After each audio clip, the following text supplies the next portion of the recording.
Mamlakatimizda korrupsiyaga qarshi kurashish borasida tizimli va qat'iy choralar amalga oshirilayotganiga qaramasdan ayrim shaxslarning shaxsiy manfaatini ustun qo'yib, bu illatga qo'l urayotgani achinarli. Korrupsiya jamiyat taraqqiyotiga jiddiy to'siq bo'lib, fuqarolarning davlatga bo'lgan ishonchini susaytiradi. Har qanday masalani pora evaziga hal qilish mumkin degan xato qarashlarni shakllantiradi.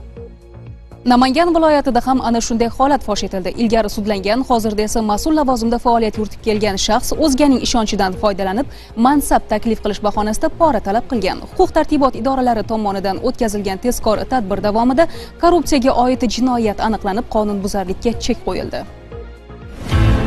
Bugungi kunda respublika aholisini, ijtimoiy soha muassasalari hamda iqtisodiyot tarmoqlarini energiya resurslari bilan uzluksiz ta'minlash dolzarb masala hisoblanadi. Shu sababli energetika sohasining barcha tarmoqlari qatori ko'mir sanoatida ham yangi loyihalar amalga oshirilmoqda. Ishlab chiqarish quvvatlari va hajmlari ko'paytirilmoqda. Ammo o'z xalqumini o'ylab, aholiga yetkazilishi kerak bo'lgan ko'mir mahsulotidan ham ulush olishga urinayotgan mansabdorlar ham uchrab turibdi. Afsuski, ularning bunday qilmishlari tufayli iste'molchilarga ko'mir yoqilg'isi o'z vaqtida yetkazilmay qolishi xalqning turmush tarziga salbiy ta'sir qiladi.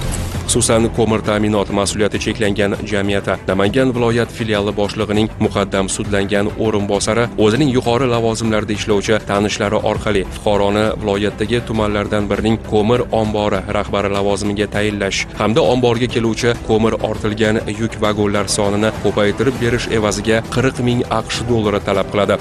Joriy yilning 6-dekabr kuni u so'ralgan pul mablag'idan 25 ming AQSh dollarini filial ishchisi orqali olib, fuqaroni ombor mudiri lavozimiga tayinlanishini ta'minlaydi.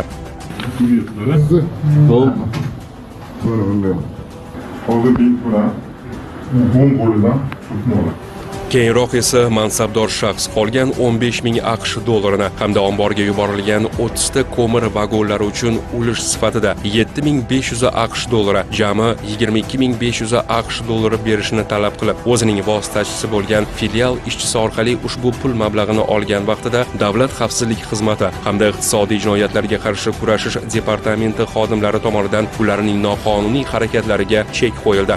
Xolislar, ko'ryapsizlar. To'g'gan pul shu, ha? Hozir. Qancha edi o'shi? Hozirda mazkur shaxslarga nisbatan Jinoyat kodeksining 168-moddasi 4-qismi A bandi va 211-moddasi 3-qismi A bandi bilan jinoyat ishi qo'zg'atilib, qamoq ehtiyot chorasi qo'llanildi. Shuningdek, ko'rilgan chora-tadbirlar natijasida aholiga ko'mir mahsulotlarini o'z vaqtida va imtiyozli narxlarda yetkazib berilishi yo'lga qo'yildi.